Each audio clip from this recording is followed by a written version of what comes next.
দিন শেষ হয়ে যাচ্ছে। কিসের অহংকার করি আমরা? আমার বলতে কি আছে বলেন? জন্ম দিয়েছে আরেকজন, শিক্ষা দিয়েছে আরেকজন, চাকরি দিয়েছে আরেকজন, চলতে শিখিয়েছে আরেকজন, বলতে শিখিয়েছে আরেকজন, মরার পরে কাফন পরাবে আরেকজন, নাম দিয়েছে আরেকজন, কবরে শোয়াবে আরেকজন, মাটি দেবে আরেকজন, বাঁশ দেবে আরেকজন, বেড়া দেবে আরেকজন।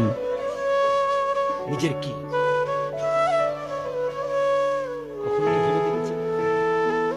আল্লামা তৈয়ব শাহ কিবলা রহমতুল্লাহ আলাইহি তিনি বলতেন, কারো দিকে যখন তুমি একটা আঙ্গুল দেখাবে তখন মনে রাখবে 3টা আঙ্গুল তোমার দিকে আছে। আমরা আরেকজনের ব্যাপার নিয়ে, আরেকজনের জায়গা